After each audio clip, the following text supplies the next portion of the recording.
They're both going. And we're live! Good morning, everyone. Yes, we still remember how to do this. This is episode 312.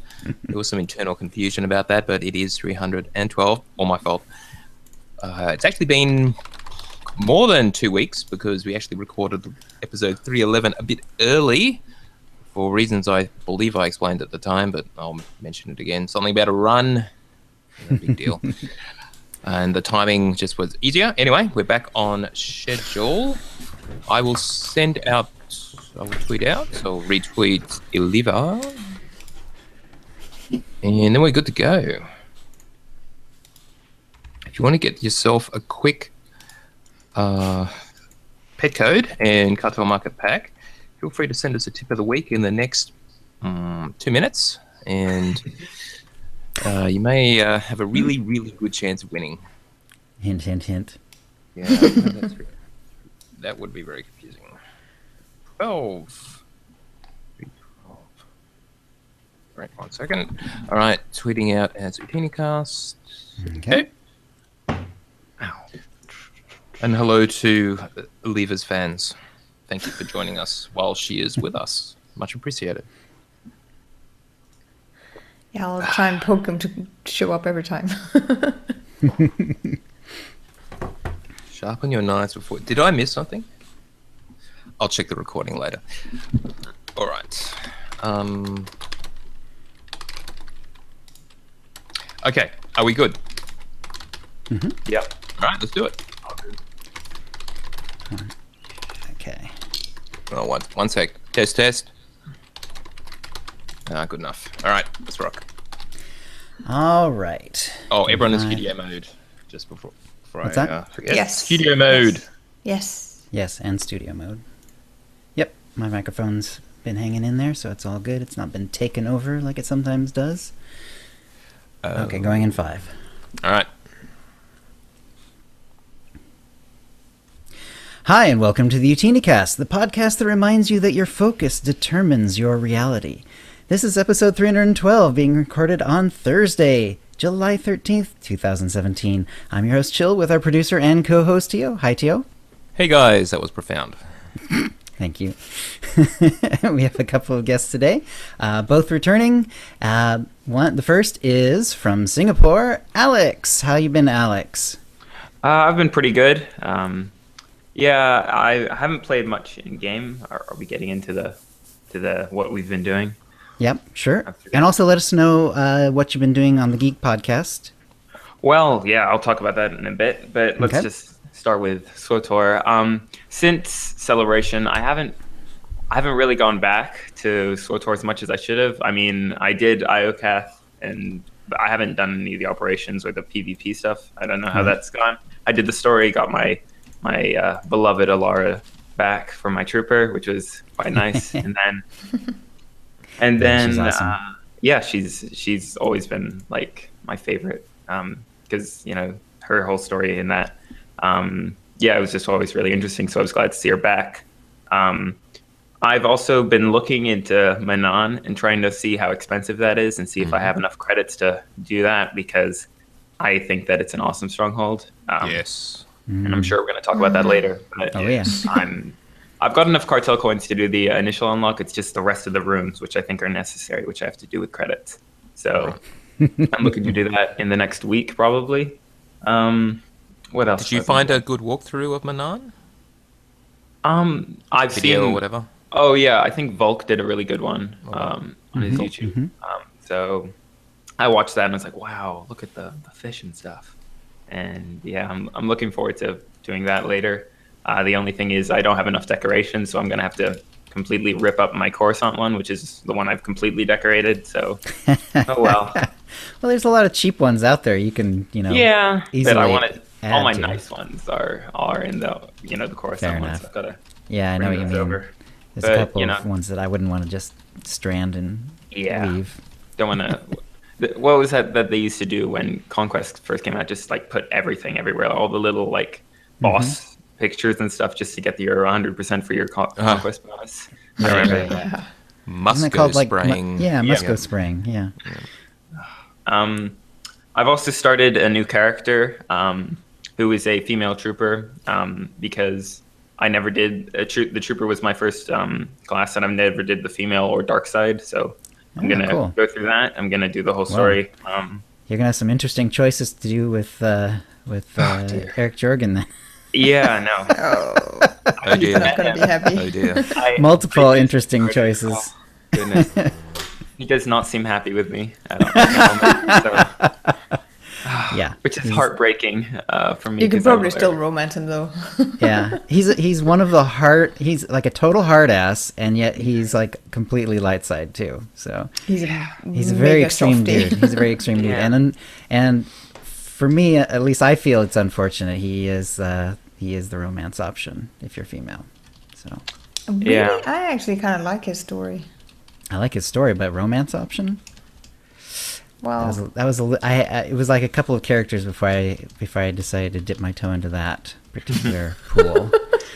Yeah, fair enough. That particular very fuzzy pool. Dear. Please, Palm. Oh, goodness. Awkward. Yeah. So with podcasting and Geek, at the moment I've put Geek on hold and I'm working on something else, which is, you can't really see it, but it's all back there. And I'm not going to show it because it's secret. I might give you guys a treat after the show, but for everyone who's live, you're just going to have to wait. All right. Well, you have to. Now I've said that live, I'm being held accountable now. That's so true. It really does help. idea. It absolutely helps. Yes. Yeah, Accountability that's is why. important. Yeah. So that's exciting. It is Star Wars related. So there's that, and it should be pretty exciting, but it's going to take a bit of time to work on. And yeah, I don't know. I'm excited to get it going eventually, but I have to kind of redo a lot of my setup and stuff to accommodate for lots of people in here. So yeah, that's what I've been up to, really. Awesome. Oh, I should mention that I have canceled my subscription to SWTOR. I've got about 100 days left because I did it after the last payment. But sure. I've found that I'm not playing enough to justify the however much it is a month. So I'm just doing this Dark Side Trooper as kind of the last hurrah of my subscription, and then also Manon as like the last thing I'm gonna do, like the last major thing, I guess. I mean, I'll probably drop by every once in a while and see what's going on for any future expansions or whatever comes along. And yeah. Well, assuming they keep things the same, you could always just drop a single month's. Yeah. Get the subscription, catch up on all the. Oh, definitely. Yeah, that's kind of what I'm go from there. Planning. I'm not going to say goodbye to the game because it's a big part of, the last few years for me. So I'm not saying goodbye. I'm just, taking a break while I get ready for the next 2 years of my school, which will be incredibly difficult. But yeah, and just not enough time. I guess university and then work and then. Oh no! Don't worry about it. You'll get there eventually. Yeah, one step at a that's the time. scary part. Yep. All right, and our other guest is Leyva, returning guest, streamer extraordinaire. Leyva, how you been? I've been good, thank you. It's to be honest, it's been actually a stressful period I've just been through. Why is that? I've been trying to get partnered on Twitch. That's right. You were starting that even the last time you were here. So. Yeah, and I've been so lucky that I haven't heard shit. Sorry for the language. I haven't heard anything for over 6 weeks, so it sucks a little bit. So that has been very stressful. But I have a really good community, a very strong community, and it's building even more and more. So that's really nice. We're doing operations every Saturday now, and even doing stuff off stream. So that's really nice as well. So that it's going well, and I have a really good backup system in my community, and it's always nice to be able to create something like that along with all the fans of SWTOR that there's so many out there. Yeah, You even hosted my stream once or twice, which I appreciate. Yeah. Thanks. It's always.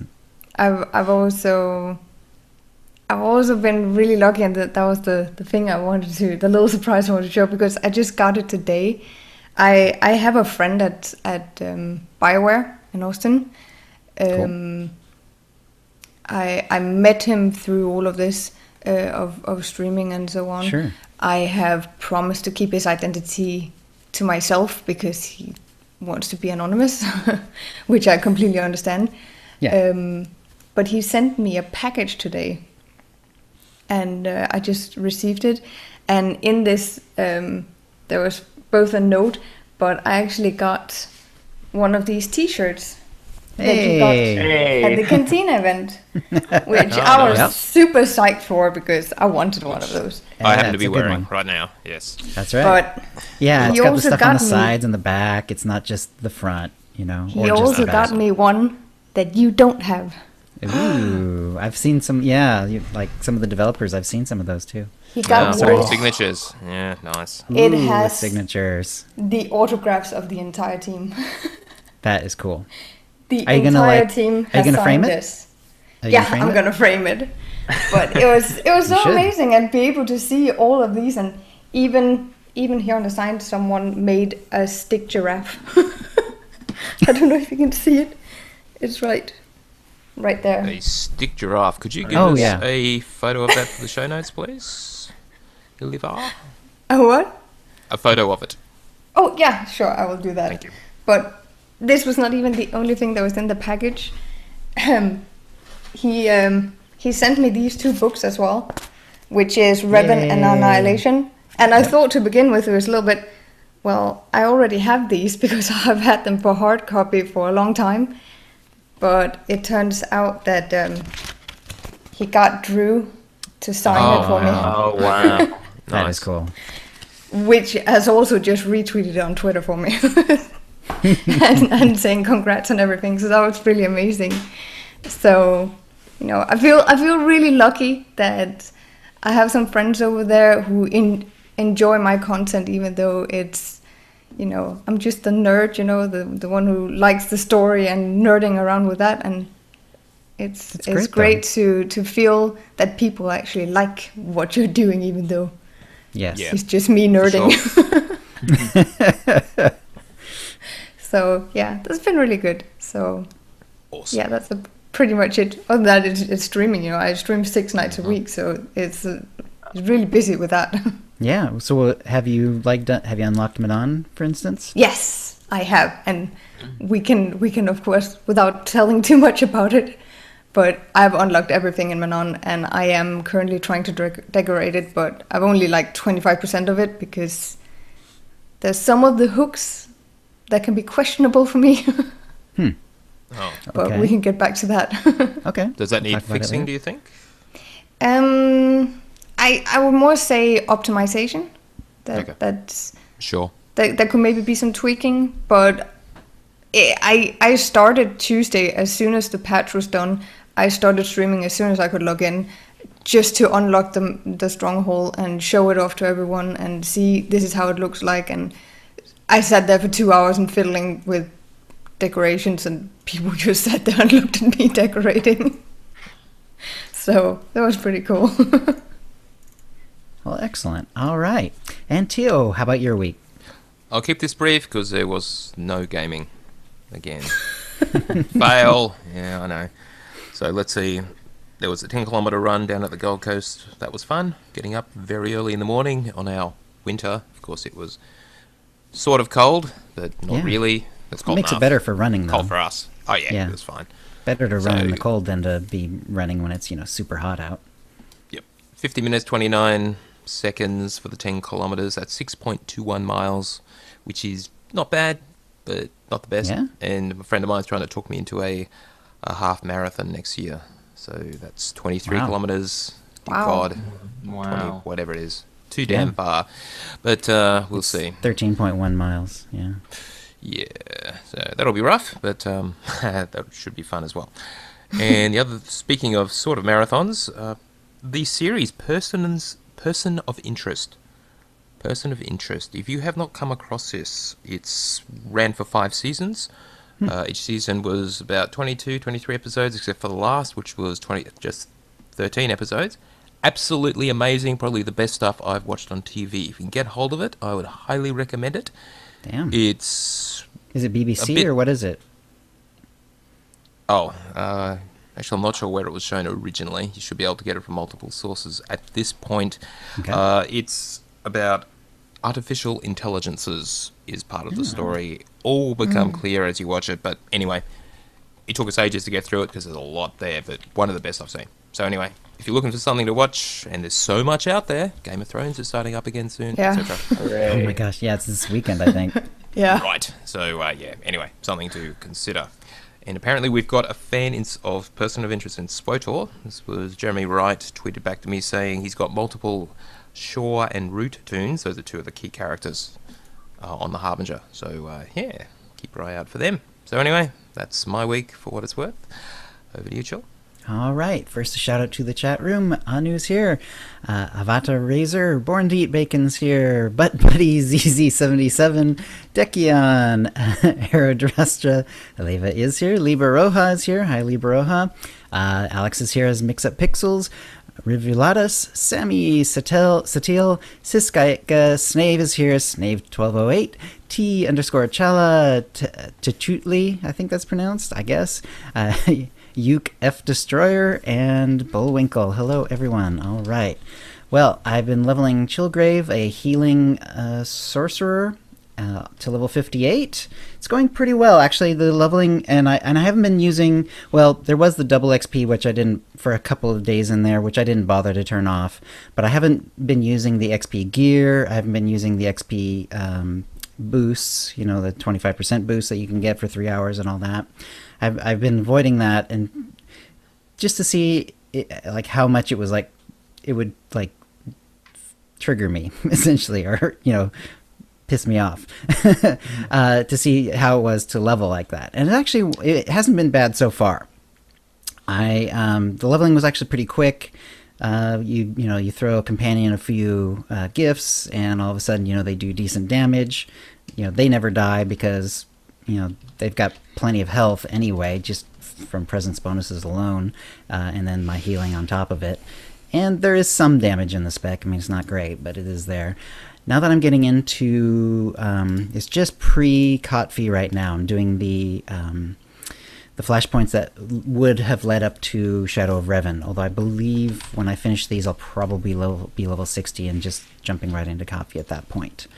And some of the flashpoints, it gets a little trickier. So it'll be interesting to see, especially like some of the boss fights during Kotfi and Kotet and things like that, how leveling healing is actually going to work. And of course, I got the bouncing heal, bouncing mend, like one day after the nerf. So there we go. It's still a good ability. It was so overpowered before, but whatever. It's still a fun ability too. So I'm enjoying that. It's actually a really interesting spec in general. And yeah, this is also my first Ratataki. I've actually never leveled a Ratataki all the way through, say, the class story and now beyond. So good stuff. And the dark side's kind of interesting on them because their skin doesn't change that much, just a little bit, because they already start out gray. And so you can't get, they don't seem to lighten up much. They get a few veins, but it's not as obvious on them as it is on most other species. Yeah, true. The eyes are what changes, because you go from their sort of bluish or grayish eyes to the orange, and that actually does turn the same as everyone else's. So right now she's dark 3 and sort of like orangey yellow.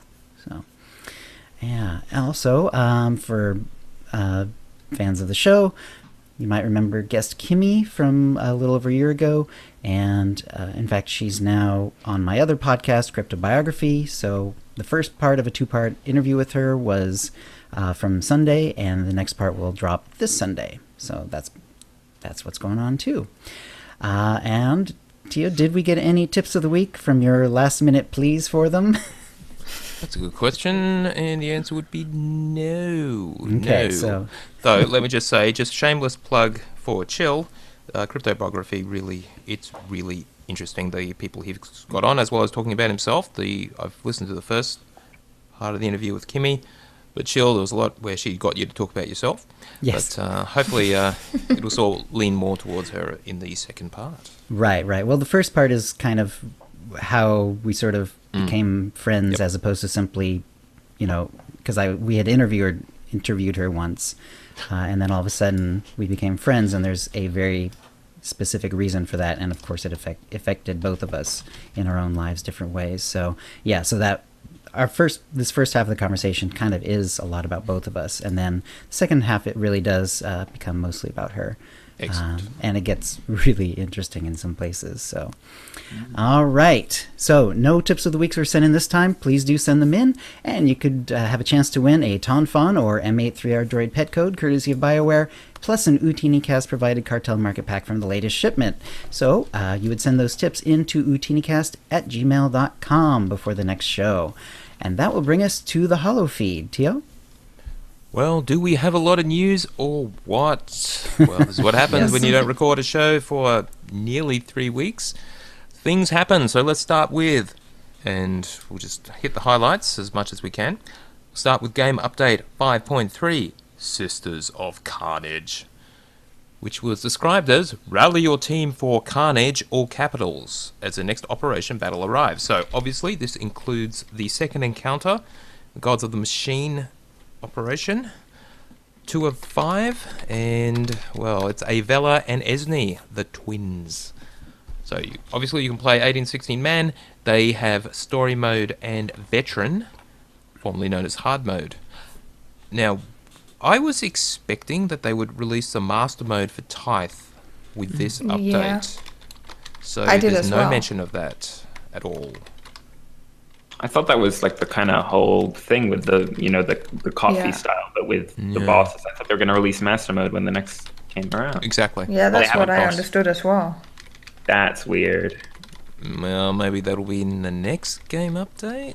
Anyway, it didn't happen. So, anyone done? Have you done the twins, Leyva? No, not yet. I'm gonna do it Saturday with the guild. Cool. All right.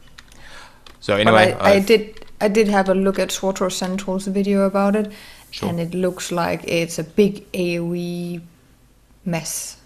So coordination, raid awareness is important for that fight. Sure. It's gonna be challenging. I've seen people have beaten it, so it's definitely doable. I don't know Yeah. if on veteran yet. Probably, I have seen a few people who's already done it on veteran. of course. Oh well, another month or two until the next one. Remember, their schedule means they will release all 5 encounters this year. So still plenty of time for the rest, and maybe master mode for Tithe, and the rest will eventually show up. Alright, but the big surprise for this game update was, and we only found out about this on the Saturday, this came out last Tuesday, Saturday 8th July, they told us we're getting the Manan Stronghold. They've been hinting at this new stronghold somewhere? Only a little bit, Wow. too. Yeah, not exactly a long build-up to it. Yeah. Well, I kind of had a feeling that it would happen soon because there was like I don't know if it was fan art or what it was, but you saw some drawings of this stronghold being leaked months before. It's probably been leaked by someone who shouldn't have done it because But that's they are. data mining. Yep. But it was leaked, and back then I just thought it's probably just fans who's done this, Sure. people who wanted it. But it's fitting with what we see now, so Yeah. Also, sometimes So I they had do a start feeling. developing something and it appears in the game files. exactly. But then they decide not to pursue it. Yeah. But this time looks like they did. So there you go. It's called the Manan Retreat. It is available now. Let's Yeah. see. Now, It's they have increased... beautiful. I was thinking that now, of all of the options that we have, so Coruscant and Dromund Kaas, Nar Shaddaa, the new one, Yavin 4, Tatooine, of course, and now Manan, of all of the ones that we have so far, this is the one location I'm thinking I would actually like to move here. I might move my primary stronghold from Tatooine, which is more just for the layout, to Manan, because it looks really nice. Okay, I have to say, I think it looks amazing. It's beautiful, and especially if you can run it in really high graphic quality, then it's absolutely gorgeous. So you have to buy a new computer. All right, sure. Well, I don't want to push anyone for that, but Yeah, you know. but I would say that I would not actually, the fangirl I am, I would actually not make it my main. Okay. It's a beautiful stronghold, but the layout for it is for visual pleasure more than it is for practicality. Huh. Fair enough. But that is my personal opinion, of course. Well, that's a big fail. I would say, if I was going to make it my main, I would do what I did with the Nar Shaddaa, which is my main one, which is to put all the GTN and stuff and so on right at the beginning, which is a little awkward because it's going to look out of place because it's basically almost out on the water on this platform. Exactly. And you're going to have all these ugly, it just doesn't look nice at all if you do it like that. It's why I have like Drummondcast Coruscant, which is a cheap one as well. I have them as mains for both sides because it can all be there right at the beginning and it fits nicely with it as well. Nar Shaddaa works pretty well. Actually, Tatooine is perfect because where you zone in is like right in the main room, and I don't have to move. I've got my banks on either side. It all looks perfect. Yeah, but even there, I have that that's a party area. All the utilities are downstairs for me. Sure. All right. Yeah, I unlocked all of Manon. What is it? 8 million credits or so. So that was a good chunk. I can't figure out what the real price is. Some say 6, some say 15. I'm pretty sure it was about 8 for me. Yeah, I think it was 8. Well, let's run through it. Well, firstly, they have increased the number of strongholds you can unlock. So you can now have up to 6. Now, as far as a conquest bonus goes, I assume they'll do the same thing. Just take the top 4, whatever the best decorated out of those are. So you don't have to decorate these to the max to get your conquest bonus, just as long as 4 are decorated sufficiently to the 100% or whatever it is. Yeah. Now, costs. The stronghold itself, Manan Retreat, 2,500 cartel coins, or 2.5 million credits. Yeah. Wow. Okay, room I paid 1. Credits. Yeah, so room 1, interior expansion, 1,400 cartel coins, 2 million credits. Room 2 is the rooftop garden, 800 cartel coins or 975,000 credits. And room 3 and 4, these are the deep water sanctuaries south and north respectively, 1,150 cartel coins or 1.45 million credits. So if we do a little bit of math, I'll let you do that. It's about 8.5 million credits. Yeah, that's what I had the feel of as well after I was done. Oh my goodness! Now, if you want to unlock it for your guild as your guild stronghold, it'll cost you 15 million credits. It's unclear whether that figure came from. Yeah, all of it. Yeah. So, but that's for the guild. For your personal, 8.5 mil unlock everything, or quite a lot of cartel coins. 5,000-ish cartel coins. I thought it was closer to. Probably closer to 6. It's quite a few. Let's call it 6,000. Yeah. That's more than I think you can buy from the store. Can't you just buy like 5,000? So you have to buy that something and like another one or something. Yeah, so call it 50 bucks worth. If you want the bigger one of cartel coins, you have to do it on the website. The 14,500. That's only through the website. Oh, I didn't know that existed. That's nice. Yeah, it's also expensive, but yeah, that's a lot of money. That's probably why they don't do it through game. Right. Well, this is how SWTOR has kept going. So, if you feel the urge, give into it. So they continue making the game. Yeah, exactly. And anyone who played the original KOTOR spent a lot of time on Manon, and I'm sure appreciated it. It definitely has a lot of that KOTOR nostalgia factor going forward. Definitely. As well the as music, the look, and everything. I'm still hanging out for one on Alderaan, but yeah, exactly. And I do like the underwater hooks because that's very unique. There's nothing quite like that on any other place. Definitely. Now, apparently there's a bit of a naked pool party thing happening. I don't know if they've resolved this, but Nope, they haven't. Right, so this is all instancing issue, so... It's annoying. If your server, there's various instances on one machine or whatever, and they sort of overlay each other, so basically someone's got their companions in their Manan retreat, you can see them in yours, without clothes. Yeah. So yeah, that's just terrible. I streamed this Tuesday, and it was freaky to see that there were some people who just lined up all their companions all the way down, and none of them had a single bit of clothes on, and you just stand there.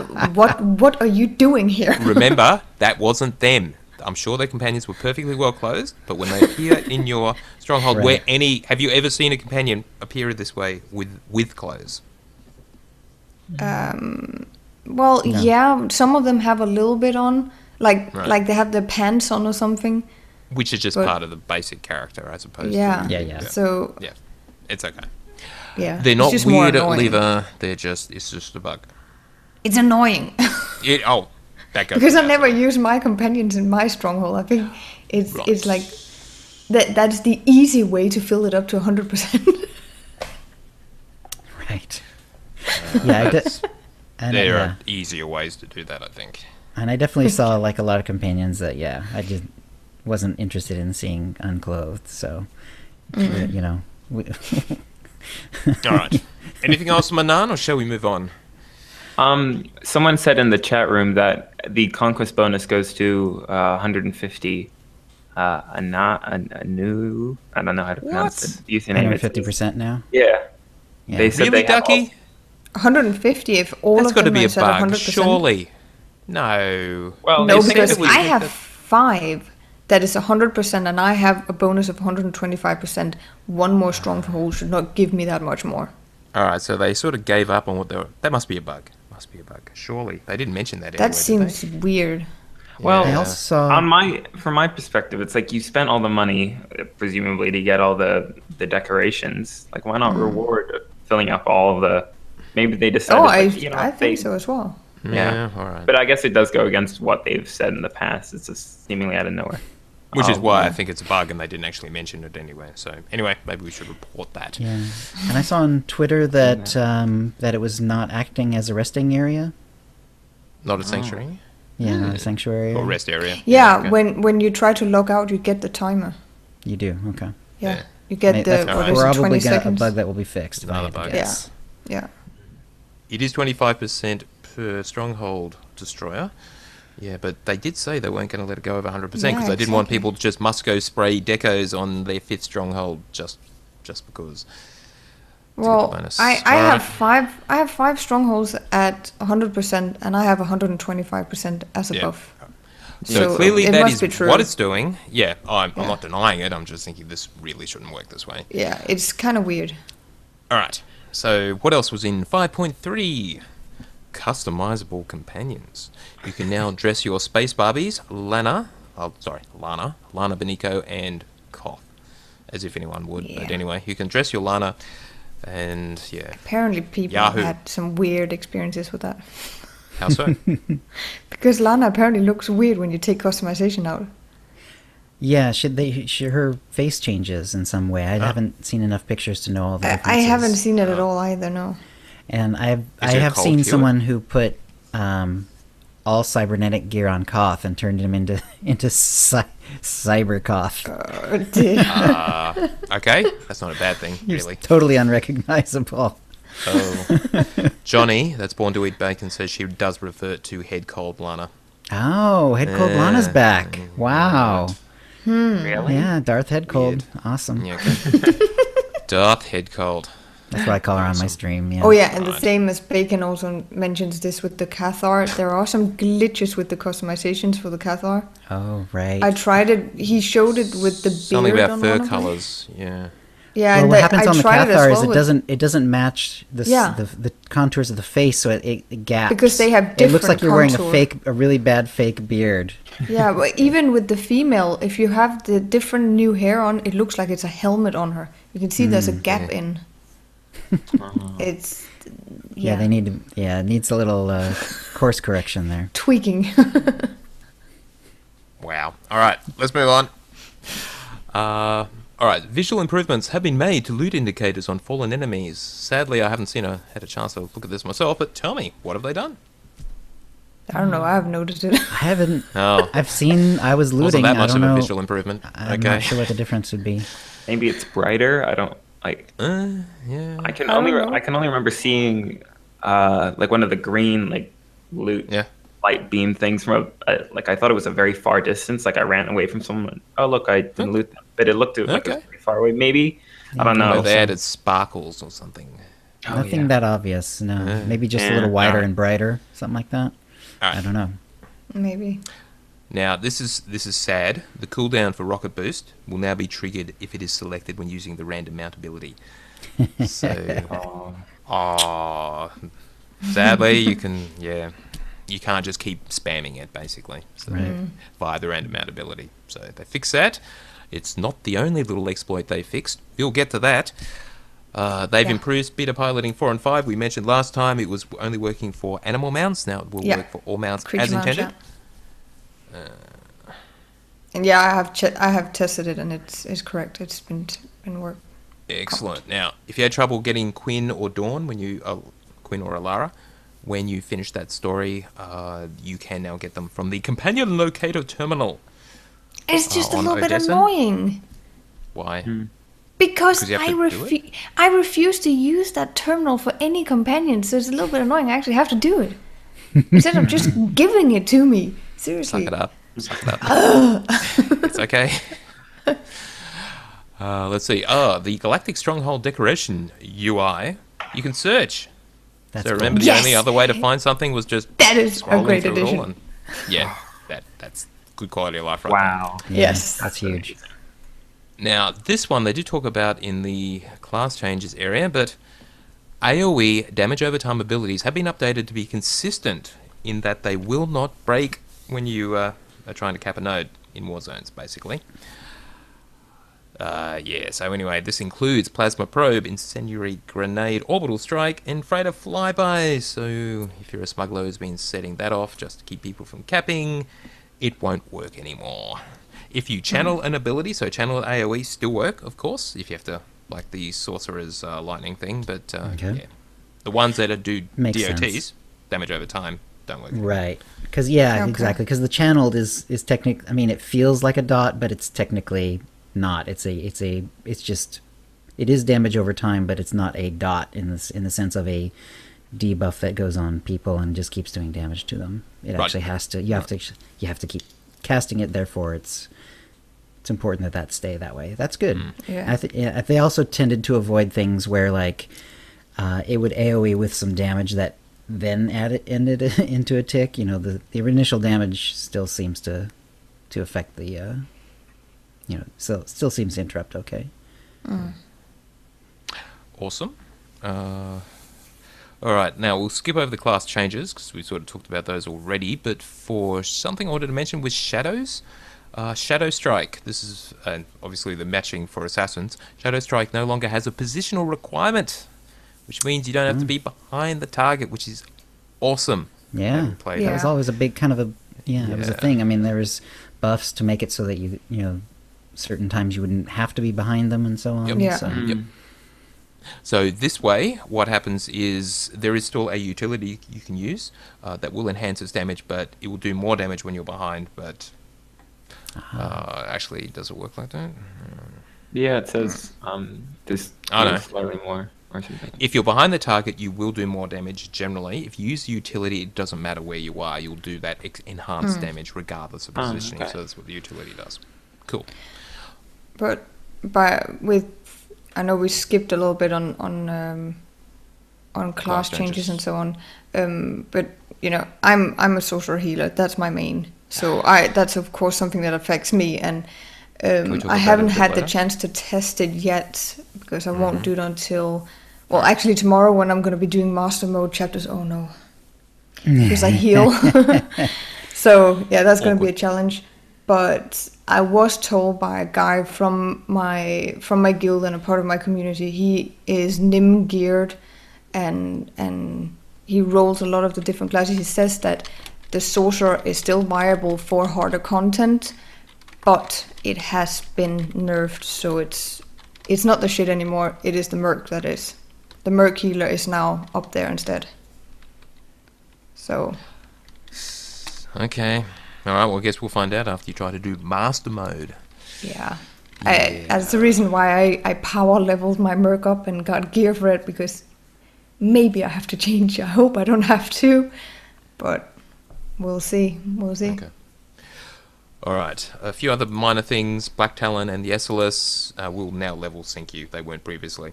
And they've taken the CXP, Command XP consumables off the bosses as drops.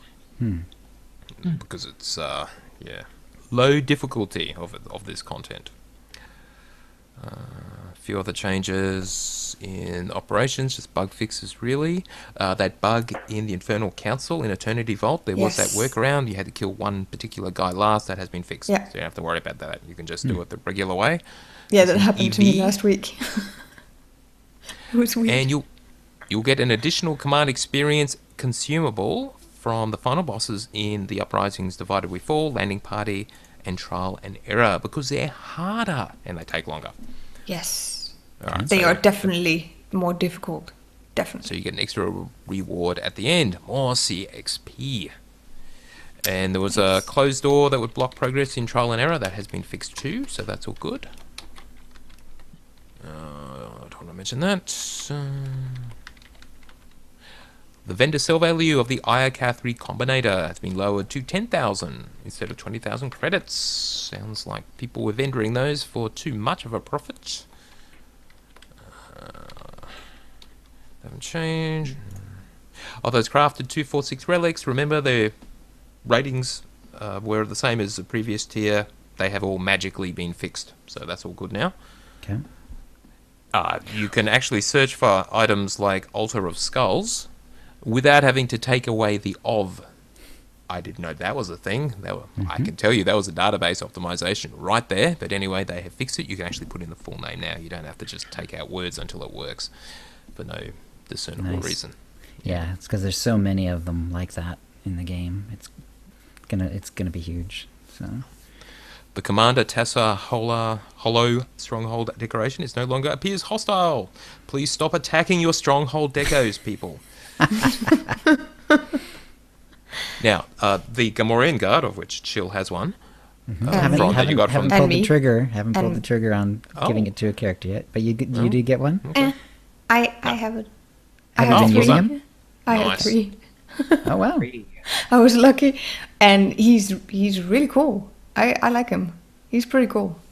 He has a lot of really fun commentary. Oh, good. All right. Anyway, you used to require the artifact authorization if you were free to play or preferred. Obviously, you wouldn't have noticed that, but they've taken that requirement away. So, preferred, free to play, you can still get him and use him. Yeah, that's fair, in my opinion. Yep. And a bunch of other stuff that was requiring the artifact authorization has also they've removed that restriction. So free to play and preferred should be able to use that stuff. If you were being blocked for something that really shouldn't have had it, I think there were some like blue items, etc. That makes no sense. It's supposed to be just for purples, artifacts. It's all been fixed.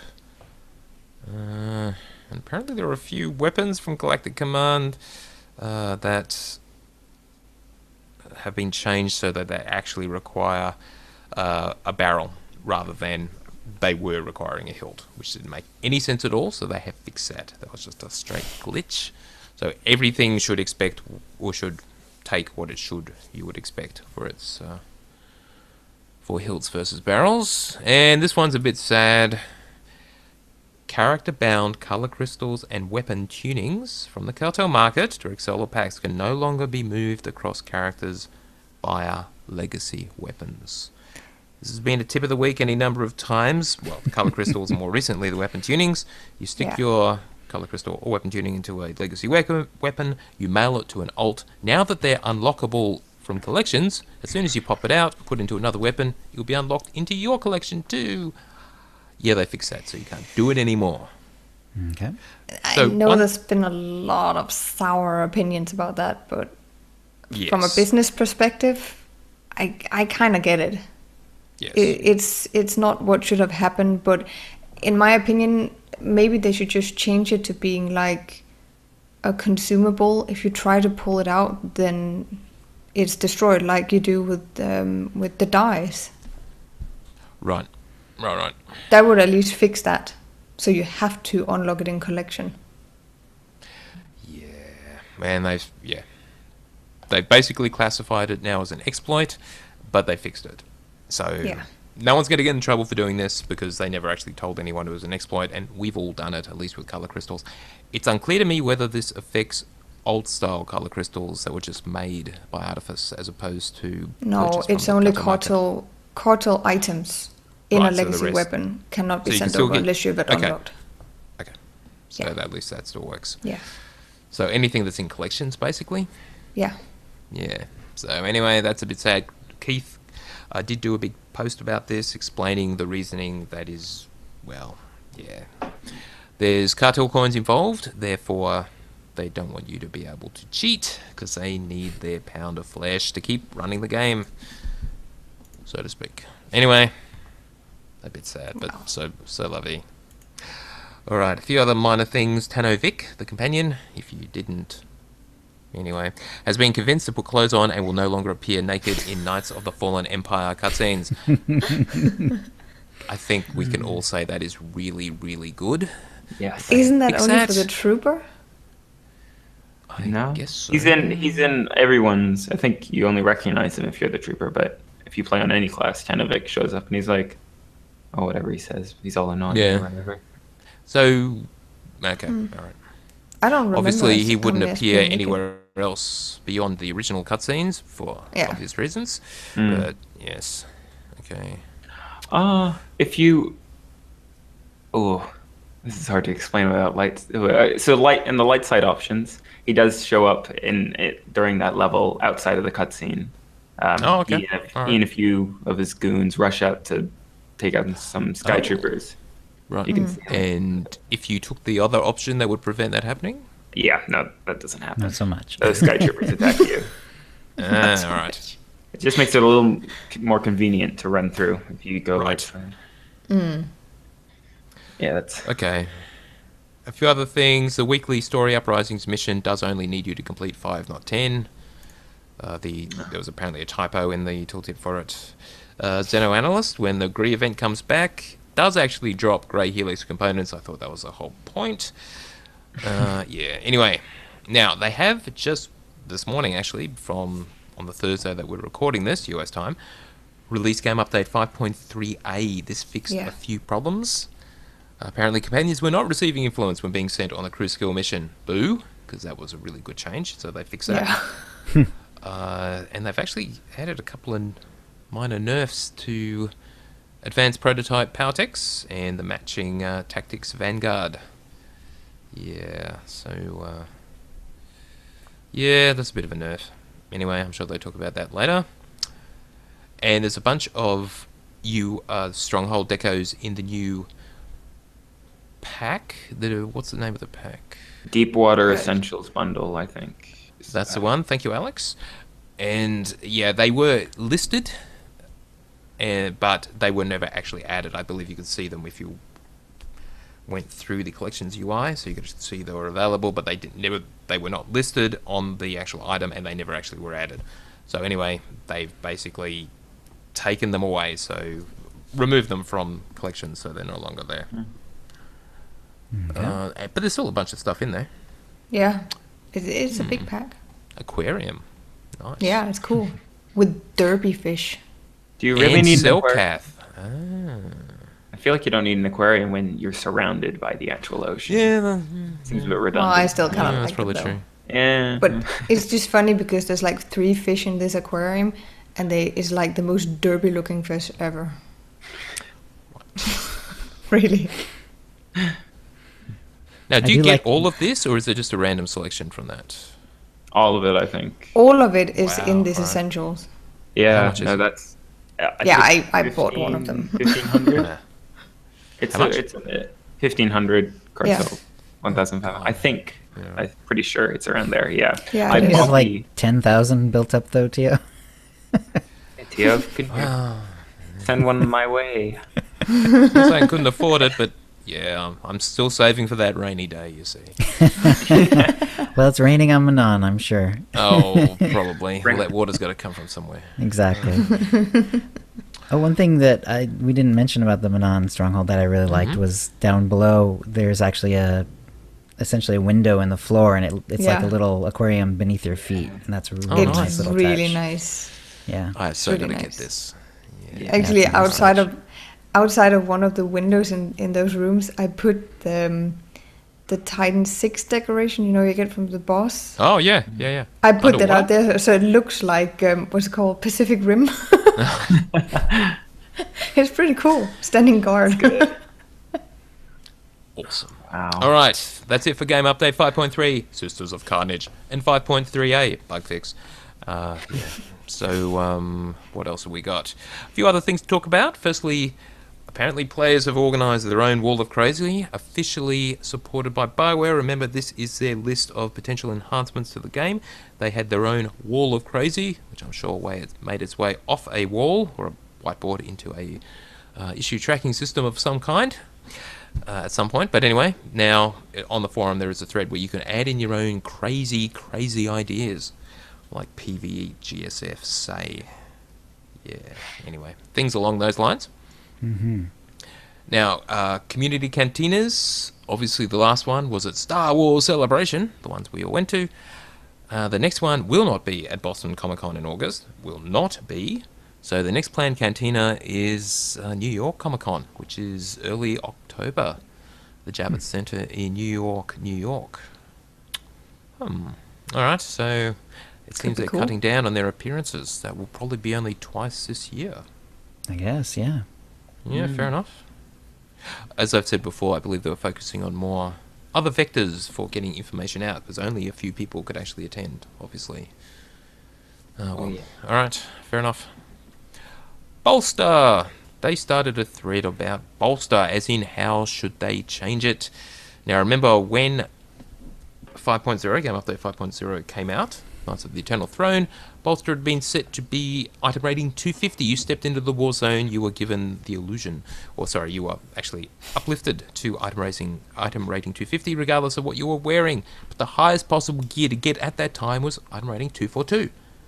So no matter how good your gear was, you were still 8 levels above it, which basically eliminated gear completely. Well, eliminated the incentive to get better gear, because why bother, because you're already really good. Anyway, they fixed that, and one could argue they should have left it like that, but anyway.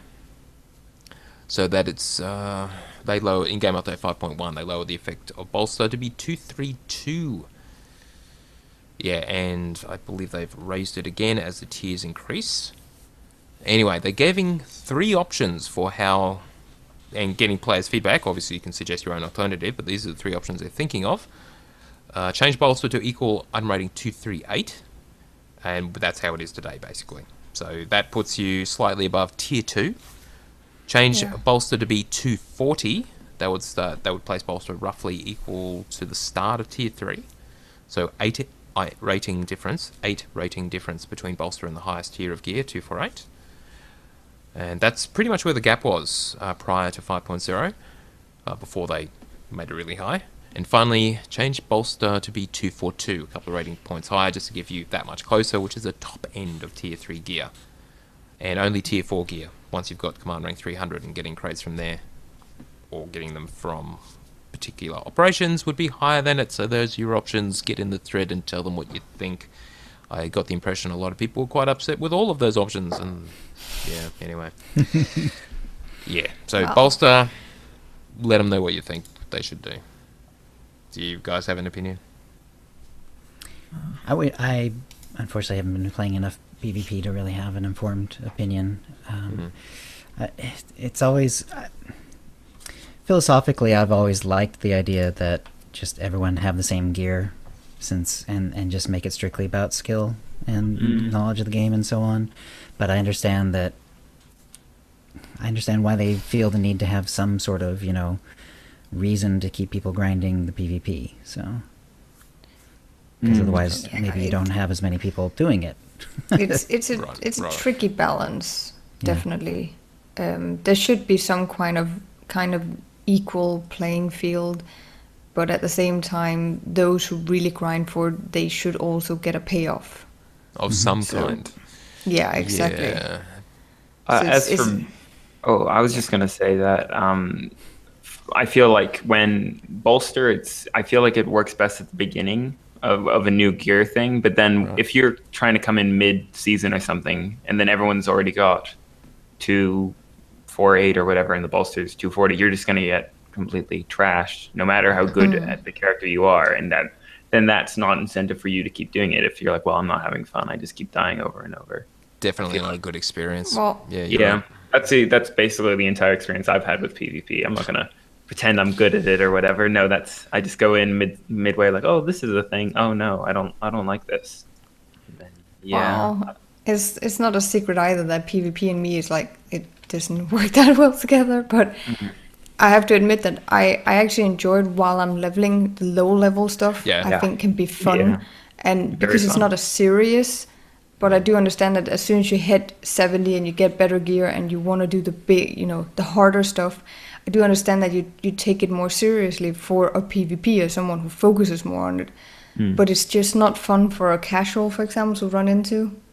So I never do PvP as level 70. I don't find it funny at all. People become, what's the best word? They get a bit more obnoxious about it. Like gentle way of putting it. Yeah, it's like Nightmare Raiders. It's the same kind of passion there's around it, that it means so much more, and it has a lot to say. So you can't have someone on the team who's just slacking, and I totally get it. But that's also why I just don't join. I find a low level funnier. Yeah. Right. Yeah. Leveling just through PvP, which I've done at least twice now, was fun. Yeah. All right. So there's that. They haven't changed anything yet, but they're definitely asking for opinions. Speaking of asking for opinions, is yet another one of their discussion topics. Tell us about GSF, Galactic Starfighter. You can go in, there's 3 separate threads on ship balance, itemization, and friction points. Friction points being kind of things that annoy you about it. Examples of friction points were: is learning curve too steep to get into? Is ship balance preventing you from playing? Are you not playing because you feel GSF needs something new to bring you back in? Yeah, the PvE component. Matchmaking issues, or the fact that GSF is character based and not legacy. Well, that part is kind of sad as well, but yeah, I would make it legacy wide would be good. Yeah, legacy wide would be very nice, because it's different than regular PvP. So. Yeah, but again, you have the same discussion here again with the people who spin on GSF for all the time and they've really grinded this. Shouldn't they also be allowed to actually be better? But then there's someone like me who just come in and they shoot me from a mile away. No, it's like no, I have no they chance. can get some other shit. I don't care. Something else. Why not just have a level playing field where it's only skill, and then if you get your ass kicked, it's because they're better, not because they have better gear. That just makes sense to me. It's an ideal world. Age-old problem. Yeah, there's no easy solution to this one. But it would be nice. All right, let's see. Skip all that, because we're running out of time. Oh my god. It's going to be an editing nightmare. Well, it's just going to be long edit. So class changes. We've already talked about a lot of the other things they're doing. Now, they did add a couple more changes. Let's talk about Mercs, Innovative Ordnance Discipline, and the Matching Commando Assault Specialist. They basically just nerfed it. They nerfed their burst damage, which lowers the overall DPS, and then they did some other stuff to lower the DPS. Anyway, they're getting down to that target level. So anyway, a bit of a nerf to that DPS. Snipers and Gunslingers, the Engineering and Saboteur disciplines respectively. Nerf. Yeah, they did lots to bring those guys down. So, nerfs. Lots of nerfs. Mm-hmm. Yep. And there was another topic about another post about class changes and all the feedback they've got, and I'm sure some of that was fascinating reading and wouldn't have been vitriolic at all. I'm sure everyone was quite balanced and reasonable in their contributions to the discussion. Well, no, not really. next time they're going to try to communicate more, because there will be more class changes coming in Game Update 5.4 in August sometime. They have only touched utilities this time. Comment was made particularly about the survivability of Arsenal and Gunnery. So they will address that next time. Perhaps. People are complaining that corruption and seer, Sorks and Sages, the healing discipline, as Leyva's already mentioned, and Shell, have been kind of nerfed too much. So they're going to watch their performance and see what happens. And if it's too much of a nerf, then oh well, they'll probably fix it, or just leave it as it is, and no one will play Sorks and Sages anymore. Yeah. Maybe Game Update 6.0 with the next expansion. Yeah, they are talking about the DPS spec. And since I've been healing, it's a little different. But they just took a machine gun to the healing spec on the sorcerer. There's so many nerfs. It's not just one.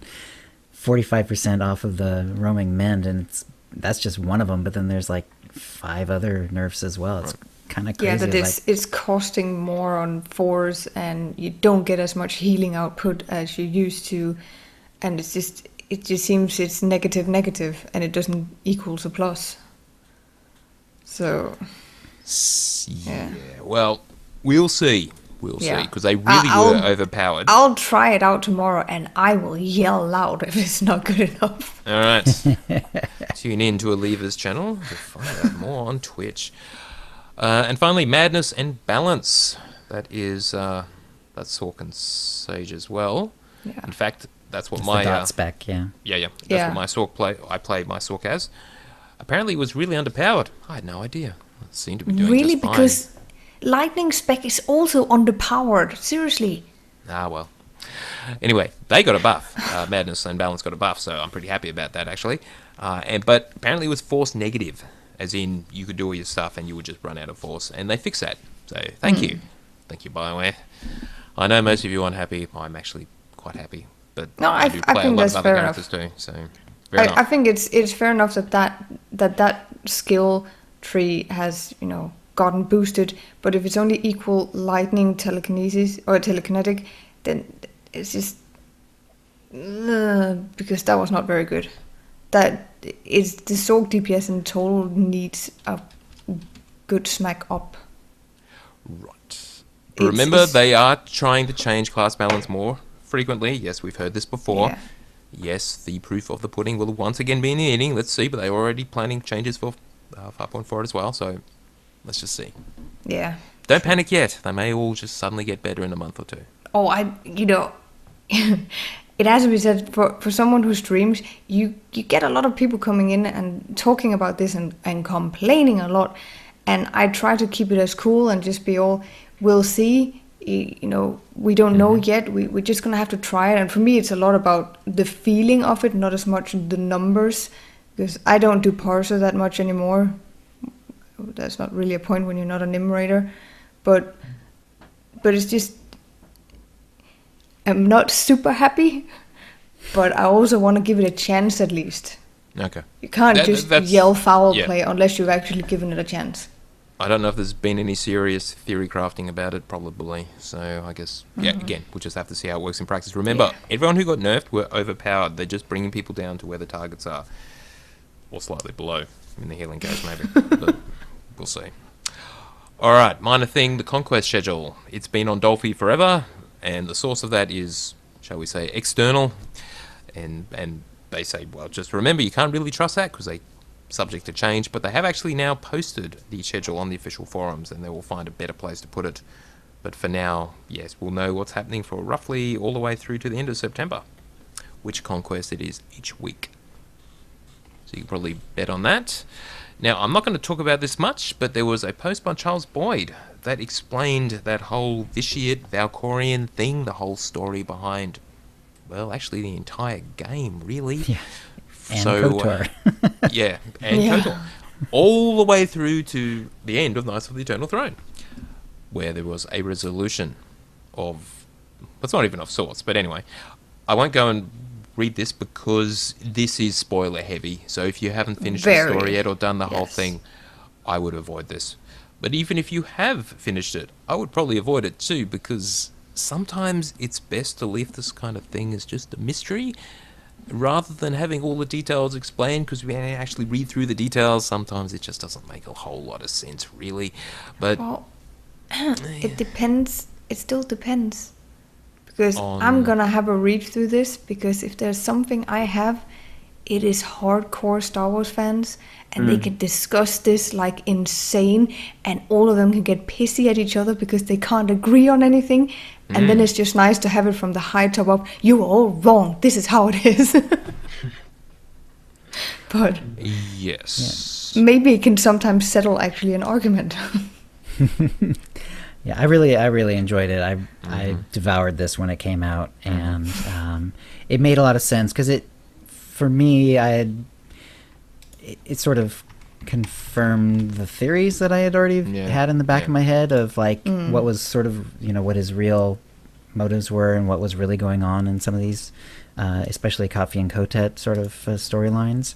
So so it was good stuff. And definitely new stuff too. I mean, I'm not saying I was clairvoyant about this, but very, very interesting read. Very, very interesting. Yeah, it was. You're right. There weren't a lot of surprises. It all sort of makes sense. I'm getting a heavy sense of retconning, to be honest, in terms of the way the original story played out. Did they have the whole Valkyrian thing in mind? Hell no, of course they didn't. But they've all kind of just made it fit in my opinion.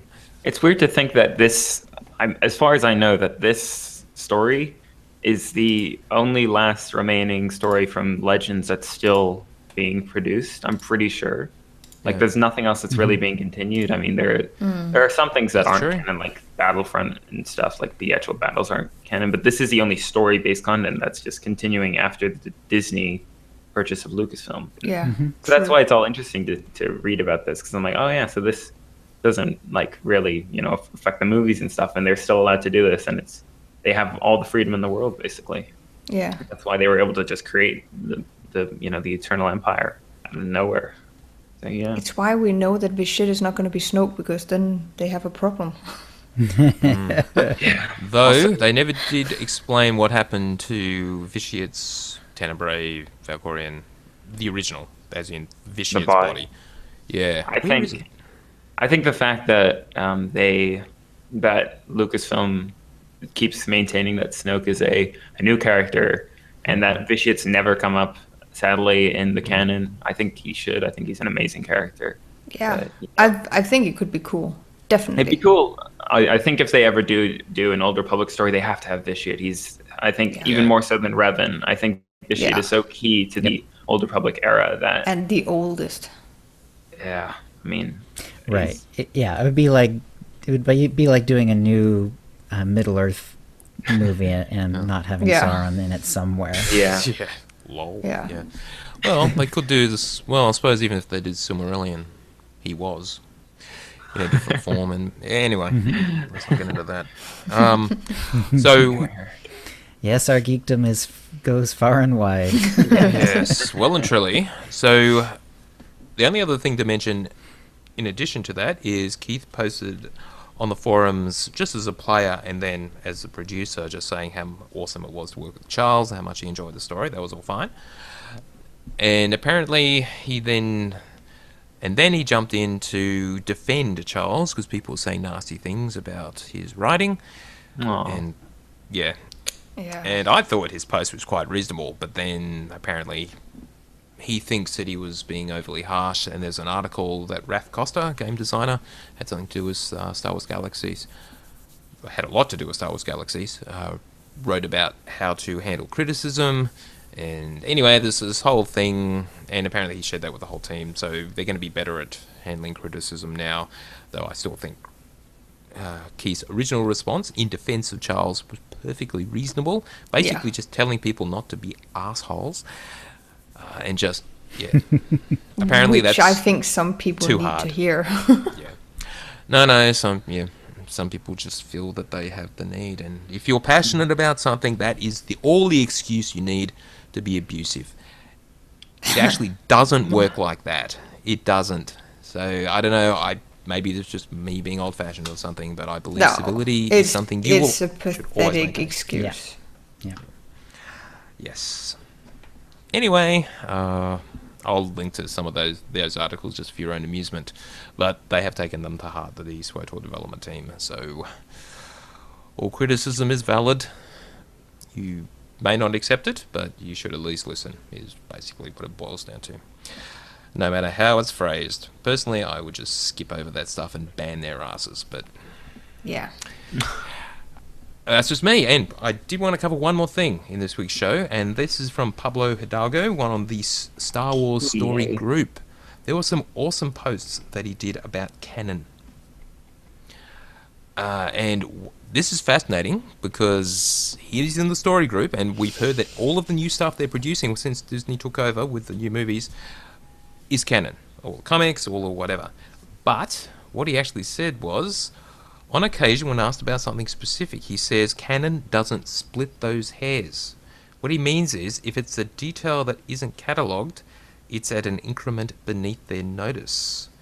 And stuff like that typically means artifacts of the medium. He'll get into what that means. So I don't see there ever being such a thing as canon dialogue, because a comic, novel, cartoon, live-action version of an event will differ. It's his way of dodging the who shot first horse carcass. All that's canon is that two people entered that booth and Greedo died. Reports vary on what actually happened. Fair enough, I guess. And then he gives an example there's a scene from A New Hope where you've got the guys, Vader, etc., standing very close together. And he says, "Well, are they just kind of really good friends?" But then he points out the only reason they're standing so close together is because of the framing for the shot. They had to get them to be that close together so to fit them all in. But if you did a comic adaptation of that and that same scene, you could actually have them standing at normal human distances apart because they really don't like each other that much. So the point is that with canon, and this is just like story, the story is a story, what really happened, but in terms of the actual events, but how those are portrayed in a different medium, like a novel or a movie or a comic, could differ. And they can change what they said, where they were standing, even actions, just the broad brush strokes remain constant. Now, this kind of stuff has annoyed the hell out of me, but because, like with the Lord of the Rings movies, how they've differed wildly from the books in some ways, that's too far. I mean, I can see little details you can change it a bit, and like with the Hobbit movies, they did actually kind of improve it in a lot of ways, except for the dragging out forever part, but a lot of the details did actually change for the better. But with canon, and this applies to Star Wars canon, if details vary, if they get the continuity wrong, and because there's so much stuff, they almost will, that's okay, because canon is just stories, and who knows what really happened. I think the story group is really good at keeping track of all the stuff that is going on in Star Wars, like all the books and like the timeline. I'm sure they have an actual document or something, some kind of way of tracking it. And I think they're really good at it in a way that Legends wasn't. I'm pretty sure Legends, I mean, I wasn't around for most of Legends, and they had like conflicting timelines and events happening at the same time and stuff. But the story group, the way they don't control what people do, but they still keep track of it. And they offer advice on like, oh, so you want to do a story here? We have these characters. Like in Rogue One, they used Saw Gerrera. They were like, oh, we're using this. We're going to use a radical rebel character, and they were like, oh, we have one. Here you go. Here's Saw Gerrera, and that's why they used him, because the story group was just they keep track of all that, and they don't control it. They advise and stuff, and they're controlling the whole timeline to make sure there aren't any conflicts. And so far, I'm pretty sure they've been pretty good at it.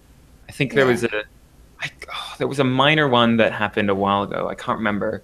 There was like a little like a time, like it was like something happened or something, and that kind of annoyed me. But and it's stuff like there's also stuff like how Uncle Owen and Baru don't recognize C-3PO even though he like worked with them and stuff, and that's all because episodes 1, 2, and 3 came after 4, 5, and 6 and stuff, and George Lucas hadn't written that C-3PO worked for them and stuff. But that you kind of have to forgive because it's just how the movies came out. And Yeah. Oh, and I'm sure there's nerd explanations for it that make perfect yeah, sense. yeah. I saw a video by Star Wars Explained where he tried to justify it, which I thought was kind of funny. But yeah, no. In our modern world, it's obvious that people can explain pretty much anything, no matter Yeah. what the actual reality was. So They put enough time into it, you can find a justification. come up with for anything. it. Right. Yeah. But, I like the example he gives where, like, the Millennium Falcon's interior doesn't fit into the exterior, but that's a medium artifact, so you don't try to make it work. In other words, he's saying, you don't have to It's a assume that TARDIS. you don't have to assume that there's a multi-dimensional rift on the inside of the Falcon or anything like that. It You just kind of roll with it. Yeah. It doesn't fit. I never actually worked it out. Oh, that's tragic. I'm sure there are plenty of nerds who have, but I'm not among them. I always wondered, how does a TIE fighter actually land? Because it can't just can it really balance on the solar panels? I know we've seen it that they can, but Well, I yeah. thought those things Well, were actually, a bit weak. was it balancing on the? I Yeah, thought it was well- being sort of held up by like Landing Oh, pods? they help. like the little sea lanes, they kinda forks do that too. essentially. Ah. Seemed But I like. thought, although in the Force Awakens, I'm pretty sure you It's hard see to some see. that are like as spoilers for the Force Awakens. As Starkiller bases kind of blowing up, you can see there are some that take off from the ground. I think they're lying on the ground. One of them gets hit. there you by a go. plane or So something. maybe they can, So- yeah. And if we've got toys of TIE fighters, you can just put them down and they balance. So I assume a bigger one works too. Yeah. Sure. It just Must be- means that you have to yeah. be a good pilot to manage it, I guess. Yeah. Why the hell does a TIE fighter have solar panels? In a world with fusion or whatever power source they have. Anyway, I know it's just there for visual effect, medium, but all right. Yeah. All right. I just want to touch on a few other things. The order of the Marvel Star Wars comics has not been locked down and won't be. And they actually have got some tracking internally, but they're never going to tell anyone, at least Pablo doesn't want to, because they may change it. And if they Right, tell right. us, people will Makes freak. sense. So they just So they're keep it keeping fluid until they have so to. they're internally keeping track of it, so that nothing gets out of hand or they don't create crazy contradictions. But but that way, if they do want to change something, they can. Makes sense. Who was the voice of the Sith Holocron? Is that in Rebels? I Yeah. thought it was. Yeah. It's an ancient Sith Lord, not a pre-existing character. Ooh. So no one from, well, at least they haven't decided yet, I guess, but apparently not.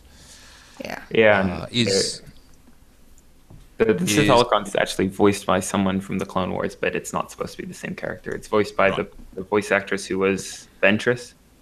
Yeah. But yeah, we don't know who that character is right. in the show.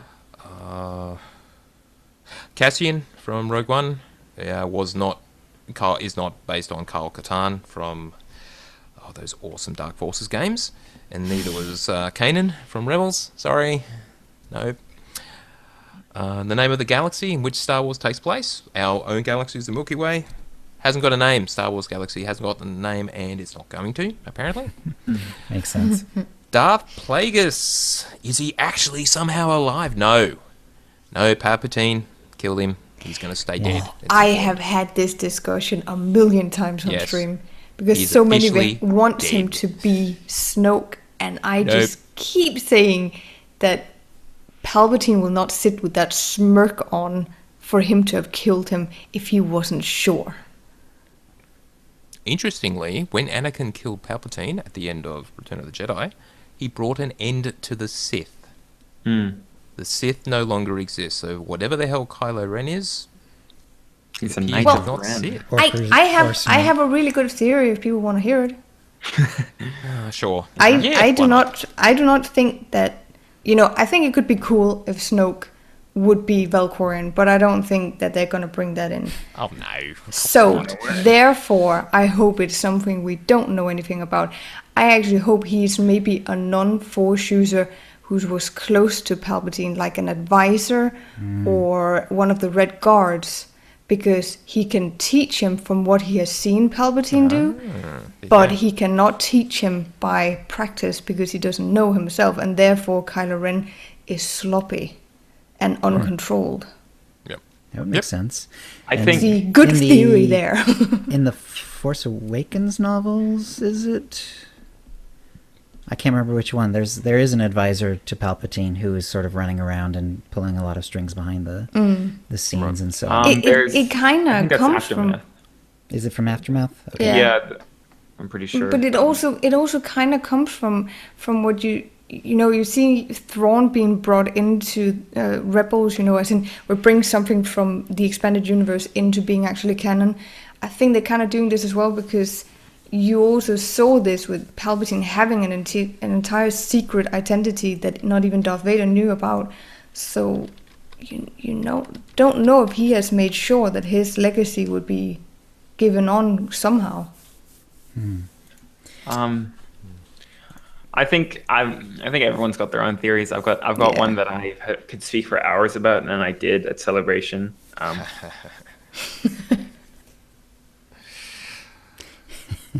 Maybe save that for your new Star Wars project.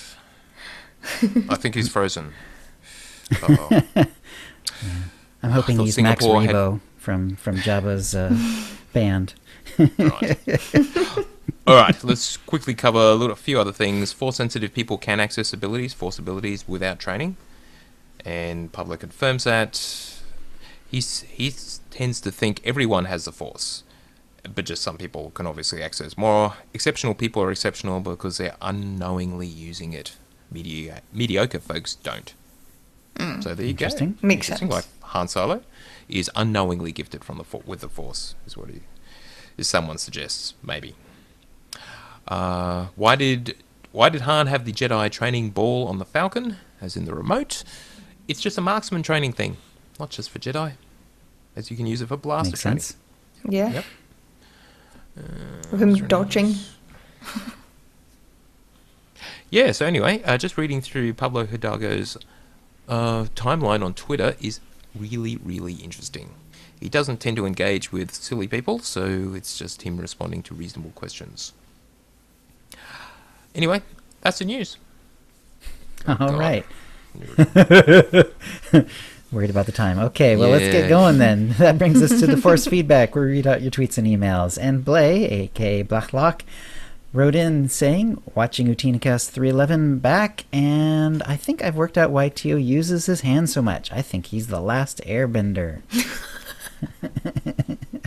I can neither confirm nor deny. All right, Dekion did a poll. What's the first thing you're going to do in-game after Game Update 5.3 drops? And the options were battle Leyva and Esni, which is the new operation boss, or decorate Manon, or Space Barbies with Lana and Koth. And Manon won going away with 53% of the vote, 34% for Space Barbies, just 13% for the operation fight. I voted on that one, and I was actually surprised that Manon was winning. Yeah, I can't remember which one I put. Probably Space Barbies, just because it is faster. Although technically I ended up doing Manon first because I haven't actually done anything with Lana and Koth, and I did unlock Manon, and I threw one or two decorations out in the water just to see what that was like. All right. So what I said is different from what I did. What a surprise that gamers do that, right? That's why SWTOR doesn't only go by polls and stuff like that. Mm-hmm. Let's see.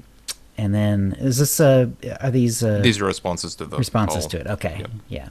Korit responded to this poll. You forgot get my millions from selling things on the GTN and then decorate Manon. The lure suggested parse. In other words, he's going to hit the see how his buffs and nerfs were affecting his characters. Most likely nerfs. Yeah, probably. Yeah, they're pretty much all nerfs, at least general for the class. Kent wrote in, cry over my Merc DPS. Mega Code wrote, sorry, but I was nerfed. From Mega Code. And then with a gif, you owe me a life. Apparently a quote from The Man of Tai Chi, which is a movie starring and directed by Keanu Reeves, which I've never heard of. Never heard of either. No. It's apparently quite bad. What a surprise. And Born to Eat Bacon wrote in, to us, this made me chuckle, or at least smirk, and it was from a tweet from Depressed Darth, which is a pretty well-known Twitter account. He's pretty good. Yoda is green, Jawas are brown. It's over, Anakin. I have the high ground. Very with nice. the scene from episode 3. That was Obi-Wan speaking. Nice. No, that was terrible. Michael Butler wrote back, for Star Wars humor, 7 out of 10. It's all relative. Yeah, for Star Wars humor, that's good. That's actually pretty good. Yeah. All right. Was there anything else before we head out? I hope not. You're back, Alex. Well, I'm back. I hope your computer didn't crash. It did crash, but Audacity saved a backup, and it cut. God. It's up to right where the computer crashed. The only problem is now I have stopped recording, so it's going to be a bit more of a nightmare for you to edit. That's okay. I can apologize. fit into. No, that's fine. Yeah. You're recording this bit. No, I am not. I'm about to say. I'm just about to save this. The file please. that it recovered, and then I'm going to start a new recording so we can. I don't know, what have I missed? You are about to say goodbye. Ah, okay. But not quite. Sorry. Yeah. We've been going for nearly 1.5 hours, and Yeah, no, I could see from the recording. I'm like, oh, yeah, okay. Right. All right, just let us know when you are ready. All right. Okay. And now let's save. Oh my goodness, it's taking so long to save. I will tell you when I'm ready. All right. Apologies. That's This is fine. Do you want me to keep going then, Tio? Well, yeah, we can always just record a goodbye from Alex, or I could use one from a previous episode. Yeah, go ahead. Good. They're I pretty really basic. shouldn't do that, but Yeah, before we head out, Yukif Destroyer in the chat is mentioning that at D23 there's a big hype coming up about a new Episode 8 trailer coming out. So Woohoo! keep an eye out for Might- that. Last Jedi. I don't know what D23 is. It's the Disney convention, just okay. Disney. So it's Marvel, I didn't either. their videos and stuff. All right. Okay. So it's all saved. Okay. And that's a show. If you'd like to play with us in the Utini Knights Guild on the Republic side of the Harbinger server, or in our Guild on the Empire side, do a /c join Utini to join the Utini channel. Then let us know you're a fan of the show. You can email questions and comments about the show to utinicast@gmail.com. Follow us on Twitter using @utinicast. You can find contact details for all of us on our website, utinicast.com, which includes how to subscribe to us using iTunes, Stitcher, and the rest. We record the show live semi-bi-weekly on Thursdays at 4:30 p.m. Pacific. Go to utinicast.com/live to find out how to join in. Our theme song is Doomsday by Jean-Paul Zogby. And thank you to the chat room, and thanks to Leyva and Alex. Thanks for Thank having you. me. You bet. And we'll see you next week. All right, guys. Just keep recording for a second. Thank you, everyone, for watching. We'll be back in 2 weeks. Sadly, I'm 9 days a week now. I've even got a work mobile. They gave me a fucking BlackBerry. Can you believe it? Oh dear. And it's a Yes. BlackBerry. Wow. Yeah, I didn't think Where that did still they dig existed. that up but- from? Oh, Yeah. I know. It's That one doesn't have buttons. insert my employer, who I'm not going to mention live. Must be, Yes, yeah, they just must who have they dug it up from right next to the ET Atari cartridges in the desert. 9 days a fortnight. Leyva Aroha. I'm sorry. Let's just be clear. So 4 days, 1 week, 5 days the other. Anyway, 9 days a week. 9 days of you. So I'm confused. Blame sleep deprivation. The sun hasn't been sleeping. Aw. Anyway, we will be back. May the force be with you and or serve you well. Take us out, Jill. All right.